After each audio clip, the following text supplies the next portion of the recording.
What's up? This is Boston Card Hunter, and I found somebody on the street today, not in Boston, in a place that has a big ice storm. He's bored. We got Mike Geo from Sports Card Nonsense, a little collab episode here. What's up, Mike? Here to pick fights and rile some feathers. Yeah, Yeah, get Mike was people get telling people worked me up.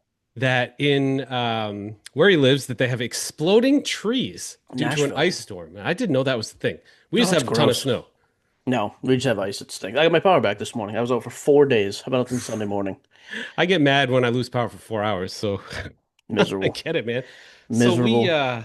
we've had a lot happen. The last month, so a month ago, PSA dropped the hammer and they're like, we're buying Beckett, and a lot of Hmm. stuff has happened since. I figured we could kick that around. Um, I want to tell people that actually overnight, so right now, it's January 29th when we air this, Beckett had a 20 to 25 day turnaround time on standard. And I've been sent from my followers this morning. They've gone to 45 overnight. No announcement, nothing like that. What do you think of that? 45 business days. Sorry, 45 days now. Yes, those are business days. Really? So they doubled it overnight. What do you think of that? I mean, not good. So I guess my question is that because people are using Beckett again? Or is it because PSA is pulling resources to use at PSA? That's a great question. So is it because they got so much demand that they have to throttle it, or are they throttling it to send everybody to PSA, which is already throttled? It's a big question. So one's a great one. Actually, quite frankly, I guess in my case, I mean, we work with PSA, big sponsor of the network, anyways. Um, if I said this before too, like I would love to see a world where Beckett's thriving, but they weren't before they got bought. So I don't know what that does. Like I don't. I also think no competition is not a great thing, but like we've been rolling with PSA forever. So I at this or not forever for the last year. Yeah. If you're taking resources to strengthen PSA, I'm happy because that's who I work with. If it me, it, just to be honest, That's like, right. I mean, yeah, if we're being honest, you guys in your podcast, you have a pretty strong relationship with yeah. PSA, so I get it. Or and if you're telling me it's because people are starting to really pour into Beckett again, I think that's great too. Like, good, make Beckett a relevant number two again. Yeah, Awesome. let's talk about the lines too. I always like to look at evidence, and then I'll let the audience decide for themselves what's happening. So, who was the guy? It was the Dallas Card Show, right? And Hmm. there was a long Like two Beckett weeks line. ago. Yeah, 2 weeks ago. Hmm. Who was the guy? It was Grand Slam Collectibles. What's his name? Yeah, my buddy Nate, he's here. He's local. He's a Nashville guy. So Nate. so Beckett announced they were going to go from I think it was from 25 to 65 for rock hard review at the show. I came out and blasted him. Nate came out and blasted him, but Nate was there and he was like, "Dude, this I was wrong. Like, look at the size of this line." I then heard after the fact, so people were like, "Yeah, because it was like one person working the counter." So How? I'm not positive which it is. Like I appreciated Nate for coming out and being like, "Hey, here's the honest side. I think I was wrong because there is a crazy line here." But I haven't substantiated whether that's true that there was like nobody working and that's What a why. Machiavellian thing to do, right? So like you announce a label change 1 day before the Dallas Car Show. Then you've got this crazy Beckett line, and then you're like, yeah, let's put two people there. I don't know if they usually have four or six, but Yep. shout out to Nate real quick. I'm Your gonna poke boy, him. you're not a Yeah, Nate so fan. I didn't do much with him. He talked about something. I can't remember what it was, and he ended up blocking me. And then he went on a Facebook. I think that's where he has a following on Facebook. He went on a Yeah. Facebook rant about me a few weeks ago because I was on your show talking about Probstein and everything. And I Your don't know. pitiful All I got to appearance, your say to Nate pitiful is I appearance like on the your accent. podcast. What's that? Your pitiful appearance on my podcast. My Covering pitiful for peer. Yeah, you definitely cooked me on that one. I came in just so everybody knows. Mike is a friendly guy, but once you have the mic on and you don't have editing privileges, you're done. You're cooked. And yeah, your editor went for murder on that one. But We a little left it all. message We to didn't cut Nate. anything. We didn't cut it. No, no, we didn't. We don't cut anything. That's You true. just That's true. I sort of you were buried laughably myself. you were spineless about Probstein. I don't want to dig up the Proceed stuff again. I mean, the whole thing That's sucked. fine. But if Nate's listening or watching or somebody's friends with Nate, I have no problem with you, buddy. Nate's a Unblock great me. dude. Yeah, tell Nate we're cool. He can come on here, and actually he can. I'd like to start bringing on people that don't like me, Well, and like we. you should do what Jeff Wilson talked about doing. Because Jeff, that he's the one who went on with Jeff. Jeff was like, "I want someone to debate me," but then Jeff just played super nice, and Nate didn't go after him at all, and it was a terrible. Yeah, But dude, I've rolled with Nate's for 10 years now. Like Nate is one of the best people in this. I'll have a I real think debate. I think you and Nate could have an awesome, super passionate, like argument debate, and it'd be great content. All And right, we're gonna do great dude, this. though, by the Hit up way. He Nate. is. Make sure he watches this. So that's interesting. And you know, I'm willing. I'm just waiting to see the innovation and investment that PSA is going to put into Beckett. Is it just labels? You know, is it like are what's going to happen with the slabs? You know, and I also wonder, you know, will BGS nines someday turn into PSA nines? And how do we price that in? Is there an expedited path to like getting a PSA nine? It's going to be so fascinating to watch. So, what do you think of this idea? I've floated this to a couple people. Now that they own all three, you submit your card, and they tell you what the grade would be at each company, and then you pick. So I submit my Larry Bird rookie. Hey, this would be an SGC 9.5, or a BGS 9, or a PSA 8.5, whatever, because they have a slightly different criteria. I actually think that would be an awesome way to go. Because That's then a I know, great way to streamline everything because the reality is they own the three companies. So correct. going to SGC doesn't make a difference. Going to Beckett doesn't make a difference. That would be fascinating. I I think actually it'd would be, like that because it just saves you a decision and a crossover, right? It makes things faster for us. I do worry about their ability to handle it because yeah, they do adds a next have step. legacy graders at each company. Hmm. And so now if you're sending it all to PSA, there's going to be some sort of distribution time, you know, to send it to Sure. Florida or send it to Texas or whatever. But I dig that, man. I think it's a good I just idea. think it'd be a cool. Again, I'm not super hopeful for the future of them, but like I said, this is a different situation than SGC. SGC got bought when they were thriving. They're starting to come around a little bit now, but it was a big detriment to the company. Like the perception was they're dead. Beckett has been dead for most of us anyways for the last 2 years. Oh, I don't here's a know. fun one. I'm in touch with Peter from SGC, Oh, really? and he's gonna hop on here. He wants to Great lay dude, low. by the way. Yeah, he's a great dude. He wants to lay low for a little bit, but when he's ready, he's gonna come on. He's gonna answer questions. So Cool. that should be fun. That Yeah, should I be like fun to Pete. see. I Pete want to was good know with kind us. of how everything went down there and how he feels about. I mean, there's obviously some stuff he's not gonna be able to talk about, but I'd Sure. like to get his thoughts on like how does he feel about the trajectory of SGC after he left. I think it was like 1 year, right? Yeah, I think it was last summer, or maybe even before that. Yeah, about a year. Yep. Yeah, I like interesting. Pete. So the other thing that came up that this week for me that I thought was interesting was around whatnot. You know, I heard a lot of things. You know how I think it was 2 months ago, they threw the hammer down on this whole repack thing. Yeah. If the audience doesn't know, a repack, you know, essentially cards are in a pack. You take them out, you get them slabbed, and they repackage them in some way, digitally or physically. Sometimes you don't even package them. They just have like a piece of paper and they're just like, "Here's my repack," Yeah. or whatever.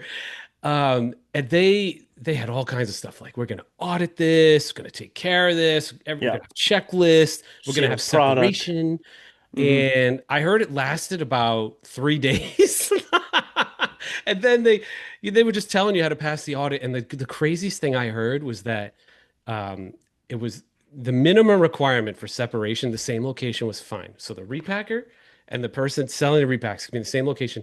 A hospital curtain, just a curtain, is sufficient. Which I thought was wild, man. And now they on New Year's Eve, a lawsuit was filed, and the only thing we know about it right now is other fraud. And the person's name on the lawsuit was part of this whole like backyard thing with whatnot. So I can only imagine what's So going to they're come out of it. suing. They're suing. Someone's suing whatnot. Yeah, yeah. Oh, really? Yeah, I did a video about it on Instagram. You guys could Google this. It's like just ask ChatGPT what's the most recent whatnot lawsuit, and the most only public thing you'll see is other fraud, and then the name of the person on the lawsuit. But it's pretty Hmm. fascinating. And then I found out, and this was kind of wild. You know, I talked to some big sellers at whatnot. I Hmm. started hearing through the grapevine two sources now. I'm gonna ask you in a second. The Backyard Breaks pays no fee. They don't even pay a processing fee. And That's what I was told years ago. people were Yep. like, "You are insane. That's not happening." And By the way, we had the three, same deal. Sports cars nonsense. We were getting paid like 5 or 10 grand a month, and then not paying. I think it was 5 grand a month, no and swipe then too. we didn't pay anything, dude. If I sold $100 car, I got $100 payment. Yeah. When That was and that was this? year. So that was, oh man, 2021. Yeah, because we were on whatnot early. Wow. Well, they still have the deal, according to my sources. They're a And cash cow, right? Like if you're just looking to bump your evaluation yeah, I mean, valuation numbers, like that's massive. God bless capitalism. It's all Sure. good. I guess what I wanted to make sure all the other sellers out there were aware of this sweetheart deal and how in bed they are together. I mean, PSA and Backyard are in bed too. Um, they're doing stuff together. So, but the other sellers are pissed, and a lot of people hit them up. And then I heard that Whatnot denied it on the other side. So I Really? don't know, man. I don't know. You seem to be like the fourth source now that says they have no fees, but I it's mean, crazy. that was the case years ago. I don't know why it would change. They're massive, and you're not going to have them move. Like that's the face of your card company over there. What do you There's other think's guys over there too that do huge numbers that pay almost no fee. what do you think's going to happen with Whatnot in the next year? You think there's an IPO in the next year? Because that's what I've heard too. My only thing is, so we only deal with one public company. It's eBay. Like Right. eBay Live is our biggest sponsor on the pod. Um, they're a public company, but you notice the stuff they do over there. Like guys are not running repacks. Even breaking is way more um, regulated is not the word, but there are rules around stuff like even like stuff around randomizing everybody getting something because they're public. Like you can't do a lot of that stuff over there.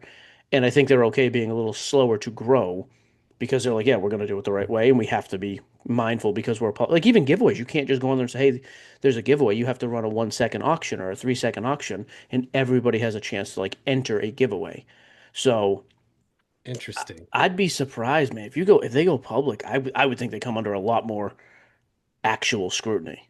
From Yeah.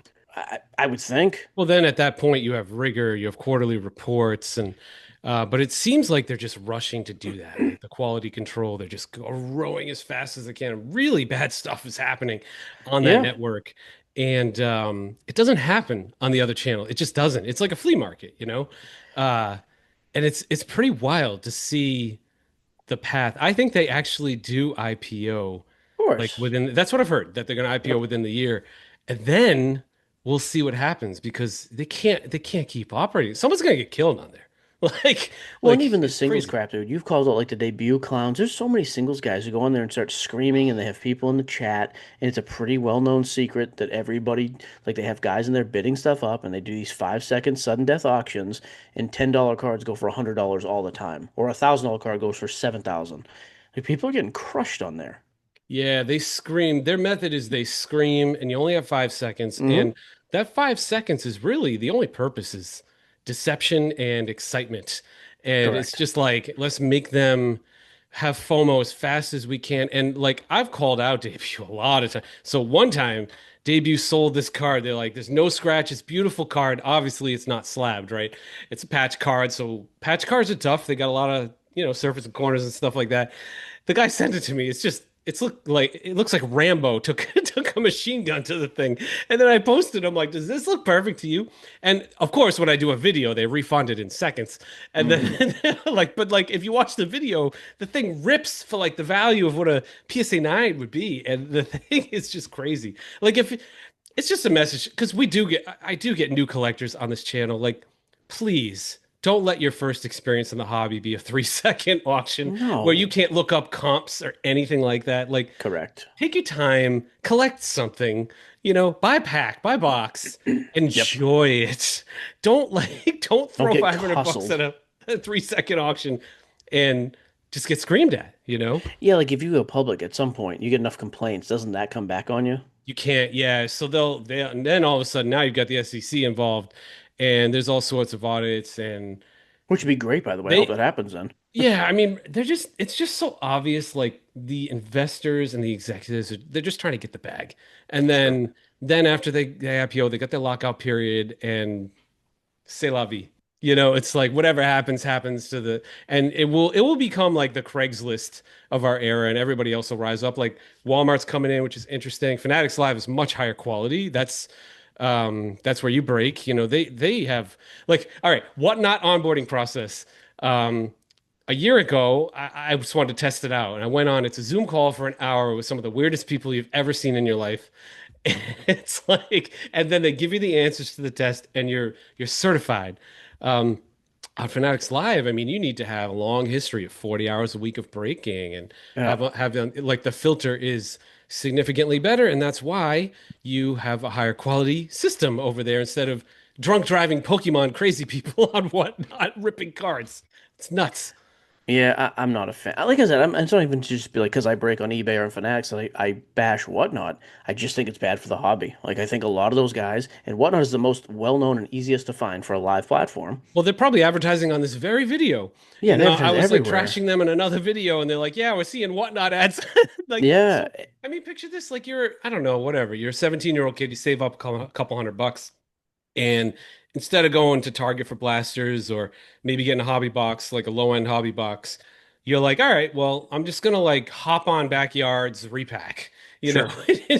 and your $200 is just gonna get smoked, and And I don't even mind that, by the way. If you buy into a break, you have like as long as the break is legitimate. My problem though is the singles crap. Like when the singles get jumped, like the first, like imagine the first experience you have with the hobby is you coming in on a live stream and you buy a card and you're excited to get your Drake May card, and then you realize you paid 4x comps. You're Yeah. done. Well, I want to talk to people about the singles. I know somebody who's aligned with you, Clever Cuban, talks about that. Hmm. He makes a ton of money in singles. Hmm. The psychology, so I have a psych degree as well, and the psychology of things under $10 is fascinating. So Sure. I'll challenge anybody watching this. Do you know within 10 cents what your latte cost this morning or your coffee? Probably not. Because as long as it's under $10, you don't Hmm. care. It might be 640, it might be 430. You don't care. It's the same psychology with singles. I agree. Anything, as long as it's under $10, it feels right. It's an insert, a patch, whatever. $4, $6, doesn't matter. It's like that coffee psychology, that coffee money. And you, I talked to some, I talked to Jeff once, and he told me that was his highest margin area Of was singles there. course. Because And guys will pay $5 for a $3 card, but they will not pay 500 for a $300 card. Reasonable people. exactly. See, And it's funny. slab, Alex takes a ton of crap for that, by the way. To his credit, he sells on my eBay Live, by the way, under sports cards nonsense once a week now, yeah. every 2 weeks. Dude goes through and lists all 200 cards out a week ahead of time, though. So if you know a week ahead of time, they are listed out individual listings. I don't care if people overpay then. I really don't, by the way, because if you have time to look, Well, how is great. that? Hold on a second. How is you're okay with people overpaying for a single by Hmm. 50%? How come you're not okay with people overpaying for a vintage pack from Joe Hollywood by 50%? Because Joe talks it up and tells you all these huge hits, and then when he rips a pack, it's 2017 contenders. Oh, you just got this monster Kamara auto, dude. You got to go again when you just lost 80%. So With Alex doesn't do Alex, that? he doesn't pump it up like that. And again, you know what you're buying. Here's your Jackson Smith and Jigba $22 comp. It's been posted for a week. If you want to buy the card, you have a week to look it up. You Got know it. the card, and it's not a sudden death auction. We don't run sudden death auctions over there. That's the difference. Yeah, Whereas the the sudden death seller auction is really that and that lying is the about the difference. value. Like if you win that car, and by the way, you'll see me do this every stream. We have stuff go way over comps. There's a reason I keep a stack on the back right-hand side of the desk when people pay over, and we start to warn them, hey, we're getting a little high here, guys. We'll give them extra crap. Because and by the way, I do that because I don't want people getting crushed. It's also selfish. I want people to know, hey, if you do overpay, I'm going to try to take care of you because I want you back. Like that's how business works. I want Right. repeat customers. But that's the difference. And these I guys will hyping up breaks. It's totally different to me. I will say this. I'm the world's worst breaker. I've been told many times by you and You're other bad. people. Yeah, you're terrible. So Yeah. we did that charity break for children, we raised 100 grand. And it's funny, man. That was my first real break for like a few hours. And about an hour into it, I started to lose sense of reality. I was ripping 2012 Prism. This was for charity, so it was different, right? Like Hmm. me and Joe bought the wax out of our own money, and so we're allowed to say whatever the hell we want, because it's Sure. like it's not going to us, right? But I did find myself saying, like, come on, guys, this You hype pack's it up. worth more than that. Hmm. Look, and I got really excited about like, a Kobe 2012 Prism, it has to 10. It's you really do it's really easy to crap on a breaker doing that until you're in their shoes. You're really good. You've had an incredible amount of experience doing it. But if you're new at it, you can It's definitely get tough. carried away in what you're selling and how you're selling it. It's also addictive too. Here's the other thing too, and I always get crapped on when I say this. I don't say this to brag. I say this because it's easier for me. I've been doing this for a long time and I've made a lot of money doing it. If I was brand new and I'm really hustling to like pay my bills with this, I might do that too. I'm Yeah. not going to sit here and say, "Oh, I would never." Dude, if I had to, if I'm providing for my family with this business and I was not making it and I was brand new, maybe I'd act differently. I'm spoiled in the Right. fact that I've been doing it for 10, 11 years. You don't need to go there. Yeah. I don't have to. But like it's easy for me to say, "Oh, don't ever do that." I don't I know. know. I My think of the problem with most Joe though. unethical, like sometimes my family judges me because I always think of like the unethical path. Like Sure. I'm thinking like if I was going to open a card shop today, Hmm. wouldn't even be a card shop. I would get a warehouse in town off the beaten path, Mr. Beast style. Um, Half of the focus would be grading submissions. Sure. And then the other half would be content and breaking. That's it. And I'd have Yep. maybe a little storefront with like a tiny, tiny bit of wax or something like, oh no, an event space, sorry. And make sure there's enough room for event space so you can get the TCG crowd in. Sure. That's my shop. And then, yeah, if I was going to break, I'd have a certain type of person, you know, whether male or female, like going on the break, and I'd have a certain type of product, and I'd act a certain way. And I would probably do sudden death. I'd probably scream. I would do all sorts of crazy, monkey tricks or whatever, like that. Sure. But again, I don't need to do that. So, I think a lot of people do it for that reason though. They see it successful, so why wouldn't they copy? yeah. I do. It's sad, but it's the reality of it. Yep. I agree. So let's close this out. We were talking off air about this. Tops is kind of focusing on quality now over quantity with their relationships with hobby shops. And Oh yeah. Cut on breakers, Instagram, cut I kind shops. of, Yep. I had a source in the hobby town hall. I think you were actually part of it as well. Hmm. And they tipped me off and let me know that there's a pause until after the national. And I always put my business hat on. I thought about it for a sec. I'm like, they're in a tough spot. It's like everybody says, okay, you're overprinting. But then on the other hand, they're like, we want more. And so this company's in the middle of like, we want more, but you're overprinting. More, but you're overprinting. And I think it's a nice step because they they could just give everybody product. Like everybody. Every hobby shop could have a direct account tomorrow and they could just blow the lid off this thing. But I think it's nice that they have actually chosen to be quality over quantity and focus on this. But just give me your take on that because you're a little bit closer. Yeah, they did the same thing with breakers over the last couple of months. You've seen a bunch of breakers publicly announce, "Hey, our accounts were pulled." Right. So I apologize. This wasn't just for hobby shops. Right. This is every account. It's breaking hobby shops, et cetera. Because you have a direct account for your breaking business, but not a shop. So Correct. Yeah, I mean, at the end of the day, for me, I say, hey, if you're not doing what they want you to do, you don't have to. By the way, I don't. If breakers don't want to, because the biggest complaint is, well, they have us buy a bunch of crap we don't want. Like, yeah, I want Midnight Basketball and I want Topps Draft, Bowman Draft Baseball, but I don't want these other five products. Well, your judge, like your score, you should get a rating, is based on that. Hey, you didn't re-up, you didn't take this, we offered that, you didn't take it. And my pushback is always, hey, if you don't want to play the game, you don't have to. But again, this is the real world. They can do business with whoever they want. You need them, myself included. I need them more than they need me. So when they say, hey, you have to take XYZ to get this good product, we say, okay. For right now, the margins and the profit, it's worth it for us to do that.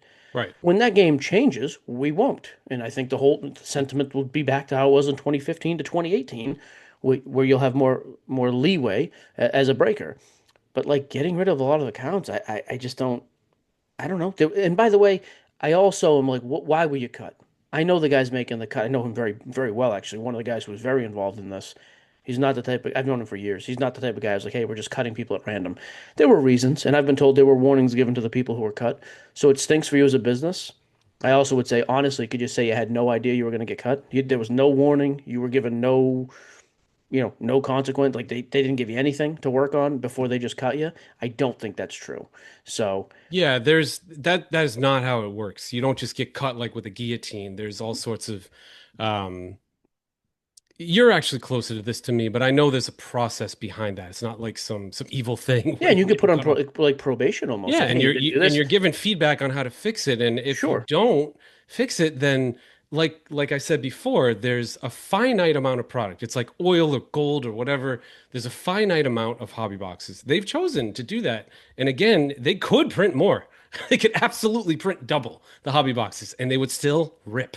And so I actually like this move. I think it's a high quality move for the hobby. It's good. It's kind of like the opposite of what PSA's doing, where they just want to like throttle and bottleneck everybody. And oh man, it's wild. It's wild. I like PSA. I like how you do this. I'm Yeah. being tame because it's your stream. So, but I would Yeah. say this too at the same time. You say that if I'm my pushback with Fanatics has been and tops, then we got to figure out a way to get this website working correctly. We got to if you're going to take accounts because I think a lot of the product you're taking from the accounts you're cutting is going to the website. No problem, by the way. You want to sell your product direct to consumer and make the most money? It's your business. Do it. I have no issue there. We got to find a way though where the day after release, nobody got a single box, but Blowout has 5,000 cases. How do we Yeah. get The that? That website interface is one of the greatest challenges right now on the internet. You know, the technology, and I've seen it firsthand. I come from the affiliate marketing world. There was incredible technology 10 years ago for in terms of bots and browser hacking. It's unbelievable. The sneaker guys are the ones that started it. And it's wild. It is not easy having an e-commerce website in 2026 with there aren't many businesses like theirs. Tickets is probably the closest thing, Hmm. where it's dynamically priced and it's there's more demand than there's seats in most cases, unless, it's some Sure. concert you don't want to go to. And they have a tough time doing it too. What they'll do is they'll gate it and they'll say like Dave Matthews, for example. My son wants to see him. They're coming around in June. Okay. If I want to get decent tickets to Dave Matthews, I could have fun on that day and get in the queue and all that crazy stuff. Or I could spend $20 and join the Dave Matthews club, and I'm entered into a fair lottery. Right. And I think Not that guaranteed though. you're not guaranteed, but it is fair. Hmm. And I think as long as it's fair, the algorithm's fair, then it's it's just it's a great challenge, you know? So that's my biggest fear right now, though, and it's not even a criticism of Tops and Fanatics, Yeah. but that's kind of my challenge to them. How do we get this website if that's the way we're gonna go? And by the way, I'll give them credit. Like, hey, Topps Chrome basketball. I came out and said it was way too expensive coming off the press, but then it released higher, and I got Yeah. some trouble there. Fine, but It's then a we good gotta product. have a way to have it get to the people so it doesn't get snatched up by breakers with bots Yeah, or maybe down or the a bot or something. road there could be maybe they state a percentage or something like that. X percent is held back in a lottery system. The lottery is the only fair way to do it. A lottery Fine, I'm system, good with that then. and then you punch a ticket and you can get it at a certain price, and they're basically donating that to you because the secondary, Hmm. they eat it up. There's a reason David Adams is worth a lot of money because they sell wax at, a quite a secondary markup. So I don't know. The whole thing's interesting. There's a lot of e-commerce challenges that can be addressed, and there's also fairness. What's fair? They almost need like we need like a little hobby town hall, like a meeting of the minds. Like, what's the fairest way to do this? Like, I don't envy the challenge. Is it Dutch auction? Is it a reverse Dutch auction? I thought the reverse Dutch auction was actually quite a fair way to do it I, before. I agree. You get to put That's in a, your bid. I think they did a great job with that. Yeah, I But think they're people, trying, by the way. I give them credit for that. I at least exactly. think they're trying. Again, but you can't be the leader to me when you're Ruben and you're the number one guy and you own everything. Okay, trying is great. I also at some points like, okay, now we got to see Yeah. something put into action. Like really like a hard way to because that to me is my biggest fear.